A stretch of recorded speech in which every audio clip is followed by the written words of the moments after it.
Kaya't yung mga taong yan na kasabwat dyan, eto, mga walang hiyang ito, na nagnanakaw ng pera ng bayan, tapos na ang maliligaya ninyong araw. Habulin na namin kayo. Dahil may nagpaalala sa akin na tatlong buwan na ang nakalipas mula nung aking SONA na ating sinimulaan ang pag-imbestiga tungkol sa mga anomalous na flood control project. Kaya't ito ay ang aking report sa taong bayan kung ano na ang mga pangyayari mula nung SONA ko at kung ano na ang ginagawa. Dahil siyempre marami dito sa ating ginagawa ay hindi na isa sa publiko. At kaya't nagtatanong ang tao, ano na ba nangyari mula nung SONA?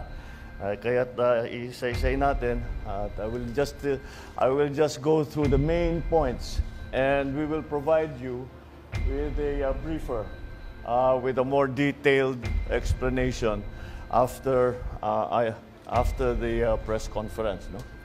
Meron naman tayong prepare na mas detalyado dito sa aking sasabihin ngayon. So, mula nung matapos ng 2 linggo, mula ng SONA, binuksan na natin yung sumbong sa Pangulo website para makareport ang taong bayan na diretso sa akin. At mula noon, nakatanggap na yung sumbong sa Pangulo website ng more than 20,000 na report na ibinigay. Kaya't marami po sa ating mga naimbestigahan na ay hindi po namin malalaman kung hindi nyo sinumbong sa amin. Napakahalaga ng impormasyon na ibinibigay ng taong bayan sa ating pamahalaan na madaming impormasyon na hindi namin makukuha kung hindi sa inyong sumbong. Kaya ipagpatuloy po ninyo yung inyong pag-report sa amin kapag meron kayong nakita na dapat tignan, dapat imbestigahan, dapat pag-aralan. Noong Agosto ay personal kong na-inspeksyon ang mga iba't ibang flood control project. Napunta ako sa Iloilo, nakapunta ako sa Kalumpit at saka sa Baliwag. At doon maliwanag ay na isang mga halimbawa ng mga flood control project na hindi tinapos o ghost project talaga, hindi man naumpisahan at naging basehan ng ating pagtuloy-tuloy na pag-imbestiga. Noong September 2, nakumpiska ng Bureau of Customs ang 13 luxury vehicle ni Diskaya at dahil sa irregularity sa importation at sa documentation. Itong mga luxury vehicle na ito ay i-auction na.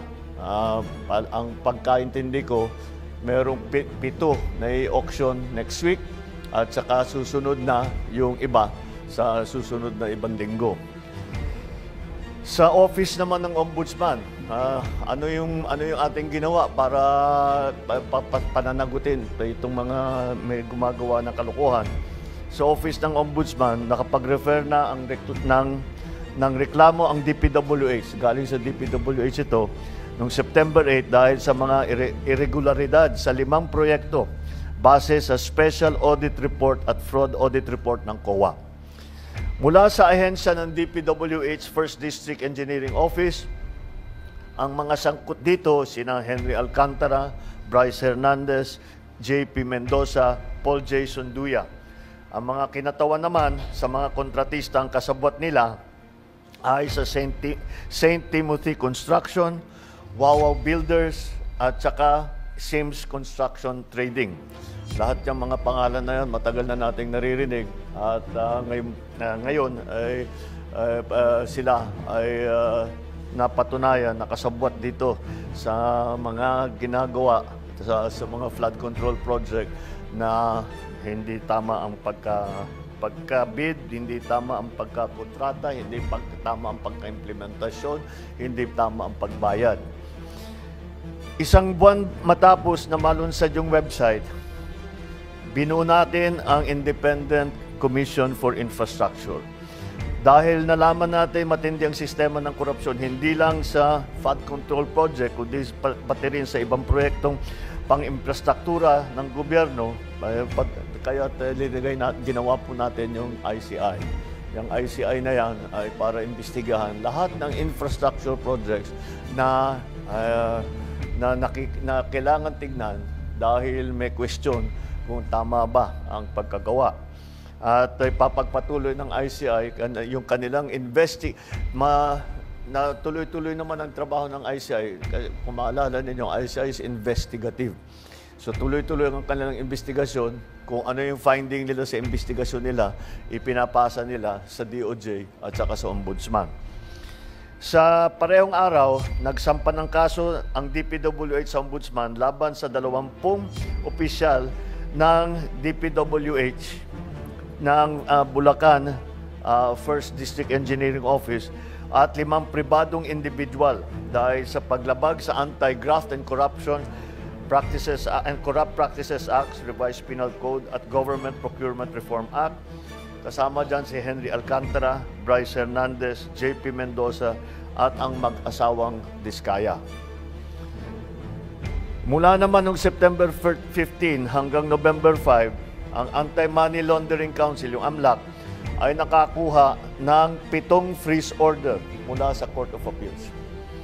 Saklaw ng freeze order na ito ang kabuuang halaga ng 6.3 billion pesos. Nagsimula na ang Solgen na magbuo ng forfeiture case para itong 6.3 billion pesos ay mababawi ng pamahalaan at itong perang ninakaw ay maibabalik sa taong bayan. Saklaw ng freeze order ito, 6.3 billion. At noong September 18, nakapag-refer tayo muli sa Office of the Ombudsman ng ikalawang batch ng mga kasong kriminal ukol sa 2 maanomaliang proyekto. Ito ang kinakasangkutan ng 6 na opisyal ng DPWH at 2 pribadong kontratista. Andito yata ayan. These are the cases. Mula naman noong September 29 hanggang November 6, nagsumiti na ang ICI sa Office of the Ombudsman ng criminal at administrative cases laban sa 37 individual na konektado sa mga maanomaliang FCPs. Kabilang dito mga kasong graft and corruption, malversation, falsification, plunder, paglabag sa Code of Conduct for Public Officers. Samantala, nag-submit din ang DPWH sa Philippine Competition Commission ang 12 kaso ng bid manipulation at bid rigging noong October 3. Kinasasangkutan ng 6 na pribadong kumpanya. Dito pa lang sa mga kasong ito, makakabawi tayo ng 3 hanggang 5 bilyong piso ang penalty na pag sinama-sama natin lahat ng penalty ng lahat ng kaso ng mga bid rigging so far, baka meron pang idadagdag diyan sa kasalukuyan pa lang yan, ay makakabawi tayo ng 3 to 5 billion pesos in terms of fines. Nito namang October 23, nagsampa ng kasong malversation at paglabag sa Anti-Graft and Corrupt Practices Act ang DPWH laban sa 21 opisyal ng DPWH La Union 2nd District Engineering Office at Davao Occidental District Engineering Office at 4 na pribadong individual. Moises Tabukol ng Silver Wolves Construction Corporation, Alvin Diego ng Silver Wolves Construction Corporation, Maria Roma Angeline Rimando ng St. Timothy Construction Corporation, Cesara Rowena Diskaya ng St. Timothy Construction Corporation. Ang sabi ni Ombudsman Remulla ay meron ding person of interest in the person of Congressman Eric Yap na dating Committee on Appropriations Chairman mula 2019 hanggang 2022. Nito namang November, sinampahan ng DPWH ang 6 na kumpanyang ito na 3 kaso ng bid manipulation at bid rigging. Mula naman November 6 din, nagsampa naman ang Bureau of Internal Revenue, ang BIR natin, ng 10 kaso sa DOJ laban sa mga opisyal ng DPWH at mga kontraktor. Umaabot sa 8.86 billion pesos ang kanilang tax liabilities. Ito ang mga tax na ang buwis na hindi nila binayaran at nakita ng BIR upon investigation. At ngayon, nakasuhan ngayon sila upang mabawi ang kanilang utang sa gobyerno dahil sa buwis na hindi nila ibinayad.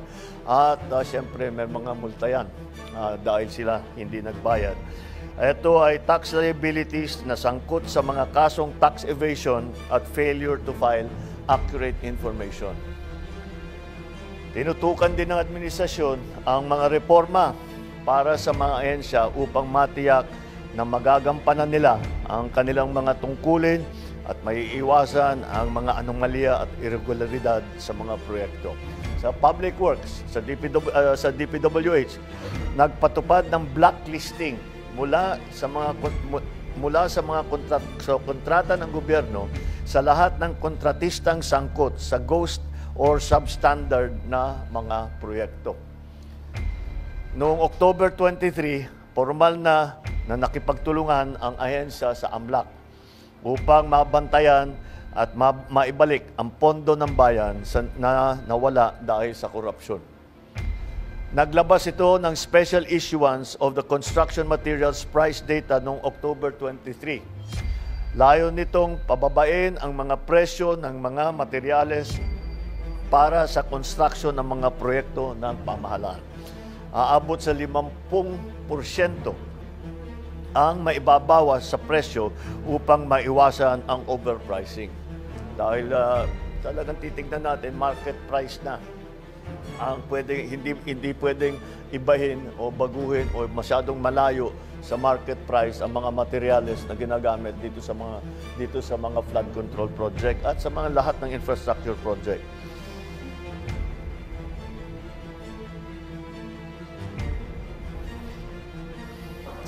Ang ginawa naman ng DTI matapos na kanselihan ang mga lisensya ng 9 na kontratistang konektado kay Sara Diskaya, ipinatupad ang mas mahigpit na mga regulasyon sa kontraktor. Unang-una, napakasimple at nakakapagtaka na ito ay pinabayaan at it was a very strange development na ito ay it was allowed na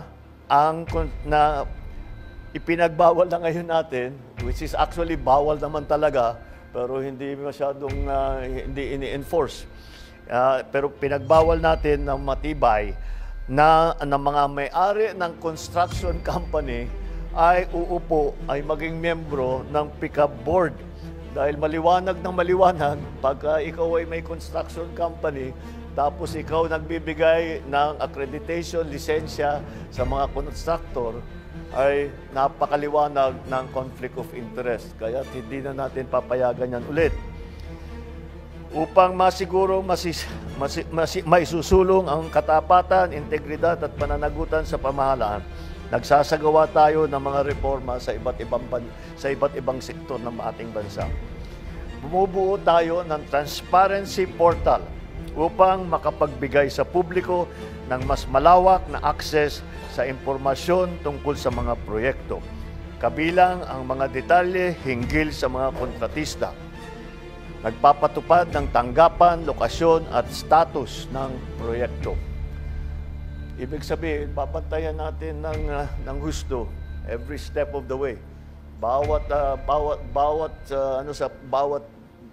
hakbang sa prosesong ito ay babantayan natin na mabuti para pag may nakita tayong hindi tama nagawa o against the rules and regulations ay makikita natin kaagad at hindi na natin pababayaan na makikita lang after 2-3 years, kagaya na nangyayari ngayon. Magpapatupad din tayo ng mga systematic na reforma sa tatlong pangunahing larangan upang maipabuti ang transparency, ang security ng ating datos, ang pakikilahok ng mga mamamayan sa pagsusubaybay ng ating mga proyekto. Mga reforma sa design process upang mas mapabuti ang papaplano, maiwasan ang mga risk at masiguro na data-driven ang mga batayan at pagdidisenyo. Mga reforma sa bidding at sa procurement upang mapalakas ang kompetisyon, katapatan, integridad at maiwasan ang mga possible risk factor sa buong proseso ng procurement.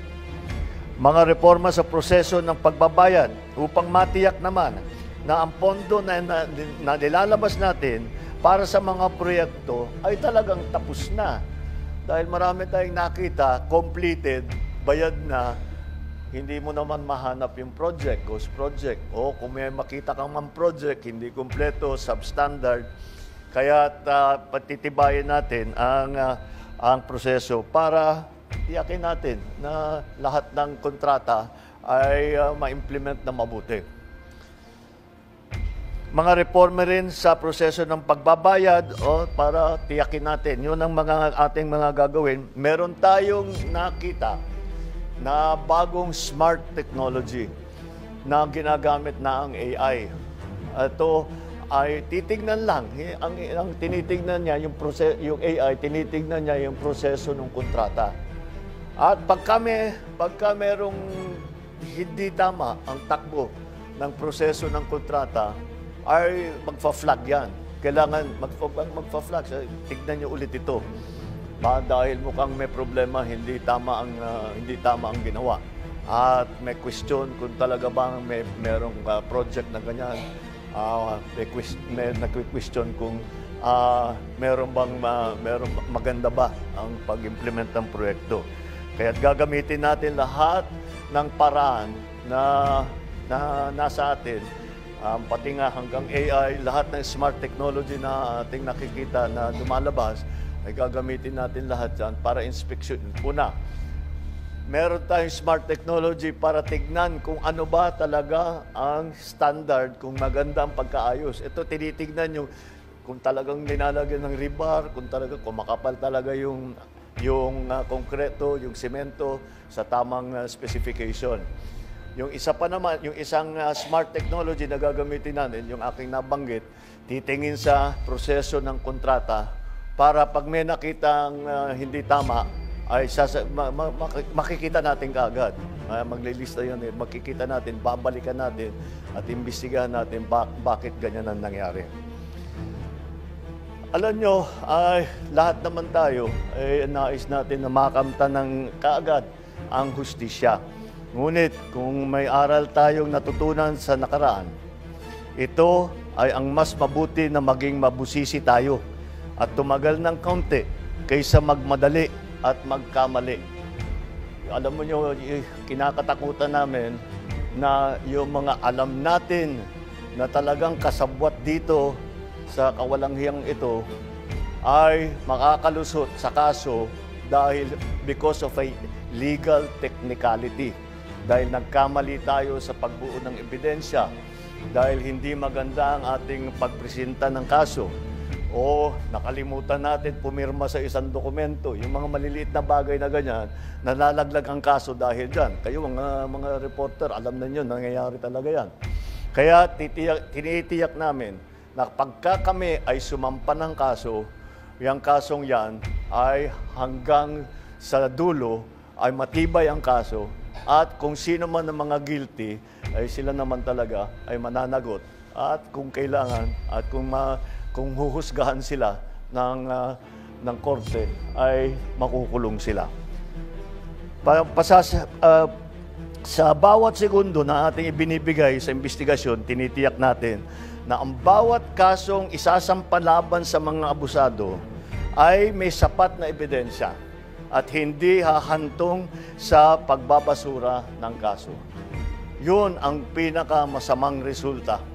Yung alam natin na guilty, ngunit nagkamali tayo sa pagbuo ng kaso, nagkamali ang DOJ o nakalimutan ay mawawala, yung masisira yung kaso natin, hindi natin mapapasagot yung taong yun o yung kumpanyang yun.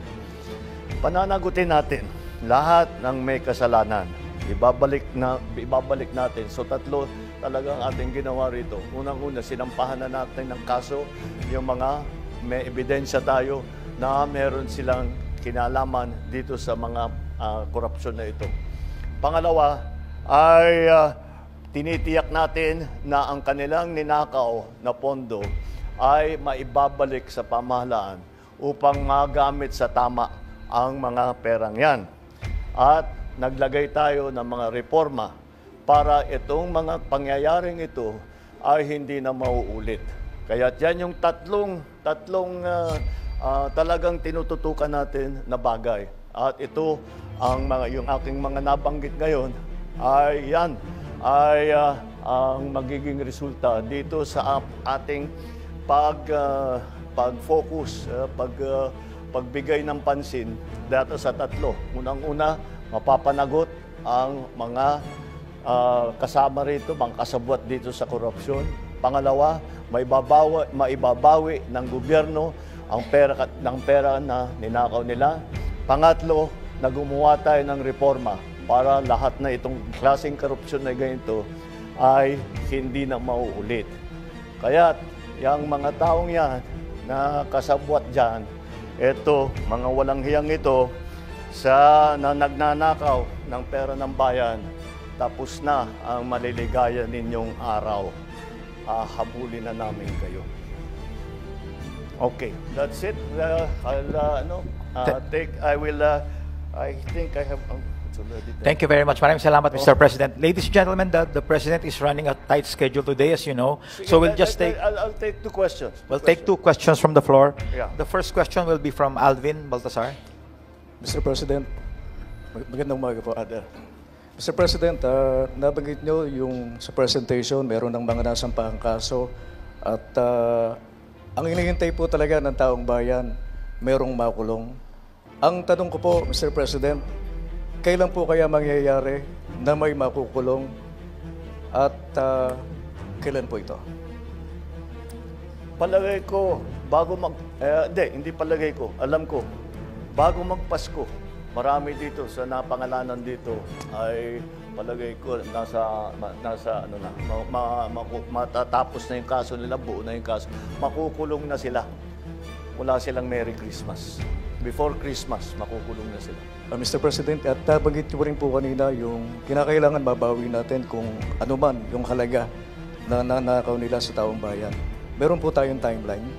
Wala tayong buo na kasi marami pa kaming nakikita.